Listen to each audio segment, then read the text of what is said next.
আসসালামু আলাইকুম। কেমন আছেন সবাই? আলহামদুলিল্লাহ আমরা কিন্তু ভালো আছি। কাছে দূরে দেশ বিদেশে যে যেখান থেকে আমার ভিডিওটি দেখছেন বা শুনছেন, আশা করি আল্লাহর রহমতে সবাই ভালো আছেন। তো বাড়ি থেকে তো আসছি অনেক দিন হয়ে গেছে, 8-10 দিনের মতো। তো বোনের বাড়ি, মামার বাড়ি বেড়ায় এখন কিন্তু আমি আমার বাবার বাড়িতে আবার যাইতেছি। তো সেইটাই আপনাদেরকে দেখাচ্ছি আর কি, একটু একটু করে। তো সাথেই থাকেন, দেখতে থাকেন।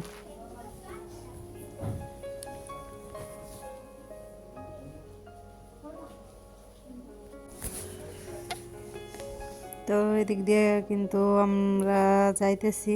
তো যারা ভিডিওটি দেখতেছেন প্লিজ লাইক দিয়ে ভিডিওটি কন্টিনিউ করবেন। যারা আমার চ্যানেলে নতুন চাইলে কিন্তু চ্যানেলটি ভিজিট করে দেখতে পারেন। যদি আপনাদের এরকম লাইফস্টাইল ব্লগ ভালো লাগে, চ্যানেলটা সাবস্ক্রাইব করে আমার পাশে থেকে যেতে পারেন। নোটিফিকেশন অন করে রাখবেন যাতে ভিডিও ছাড়ার সাথে সাথে আপনাদের কাছে পৌঁছে যায়, আপনারা আপনাদের মূল্যবান সময় বের করে দেখে নিতে পারেন। আর যারা এই কাজটি করে নিয়েছেন তাদেরকে কিন্তু অসংখ্য ধন্যবাদ। তো আমার বাবার বাড়ির এদিক দিয়ে কিন্তু নদী দেখা যাইতেছে। তো এদিক দিয়ে কিন্তু অনেক ইটের বাটা আছে। যদি যাই ঘুরতে তো আপনাদের সাথে সেইটাও শেয়ার করব।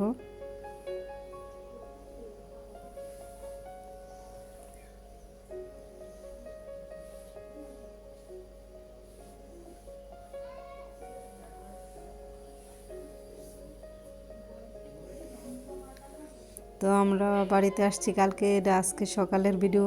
তো আরও মেহমান আসছে, আমরা সব বোনের আসছি, আমার মামিরা আসছে। তো এদিক দিয়ে সবাই কিন্তু কুড়া বাসা সকালের নাস্তার ব্যবস্থা করতেছে আর কি। তো সকাল সকাল কিন্তু রান্না করে হয়ে গেছে।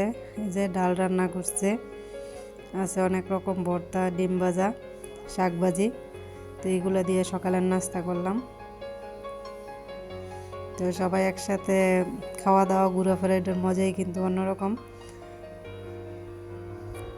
আর এই যে এটা কিন্তু আমাদের বাড়িতে আসার রাস্তা, আপনাদেরকে একটু দেখাই। আর এই যে এটা কিন্তু হইতেছে আমার বাড়ির সাথেই একবারে মসজিদ। তো এখানে মসজিদের আরও কিছু কাজ চলতেছে।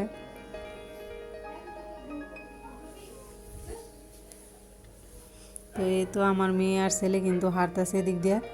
তো এত পরিমাণ আর কি ঠান্ডা পড়ছে, এদিকে কিন্তু ঠান্ডা অনেক বেশি।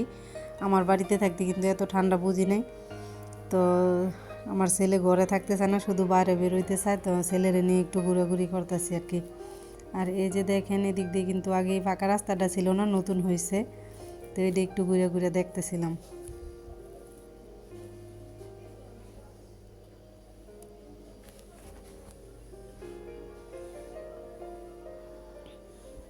তো আমগো বাড়িতেও কিন্তু কাজ চলতেছে। তো এদিক সেদিক ইট বালি অনেক কিছু পড়ে রয়েছে।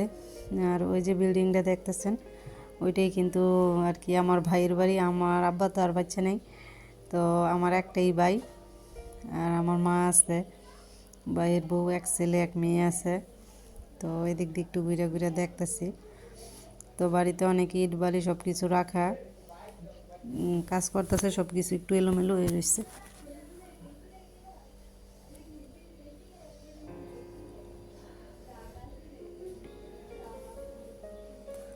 তো রাস্তাটা কিন্তু এদিক সেদিক বাড়ির ভিতর দিয়ে একবারে ফাঁকা হয়ে গেছে, এক রাস্তা থেকে আরেক রাস্তা যাওয়ার মতো।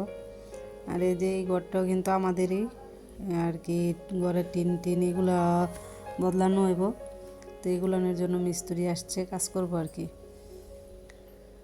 তো এই যে গাছে কিন্তু সীতাফল হয়েছে। তো মা কইতেছিল যে গাছে অনেকটা সীতাফল নাকি হয়েছে। তো এটা একটু ঘুরে ঘুরে দেখতেছিলাম আর কি এদিক দিয়ে। তো এদিক দিয়ে আবার একটা পুকুরও আছে। তো আমার ছোটো মামি কিন্তু রান্না বসাই দিছে, যেহেতু আমাদের বাড়িতে মাটির চুলা নাই আর কি, কারেন্টের চুলা আছে আর 2টা গ্যাসের চুলা আছে। তো বলতেছে যে এত রান্না করলে গ্যাস অনেক লাগবে, তো মাটির চুলা রান্না করতে, মাটির চুলা নাই যেহেতু। তো আমার মামি কিন্তু ইট দিয়ে আবার রান্নাটা এদিক দিয়ে বসাই দিচ্ছে। তো আমার ভাই কিন্তু বাজার থেকে এই যে বড় বড় 2টা মাছ নিয়ে আনছে, রুই মাছ একটা আর একটা হচ্ছে কার্পু মাছ। আর এদিক দিয়ে এই যে বড় বড় 2টা দেশি মুরগি। তো আগেও মুরগি হাঁস এগুলো জব করে রেডি করে রাখছিল। তো মানুষ যেহেতু বেশি হইব না, সেজন্য আরও নিয়ে আসছে আর কি।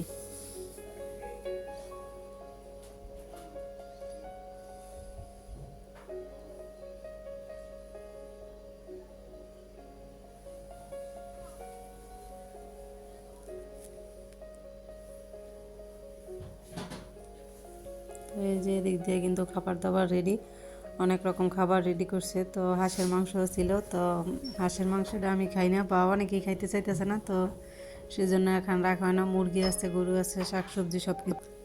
তো সবাই যেহেতু একসাথে আসি খুব মজা হইতেছিল, তো সবাই এখন খেতে বসবো, সব কিছু নিয়ে আসছে।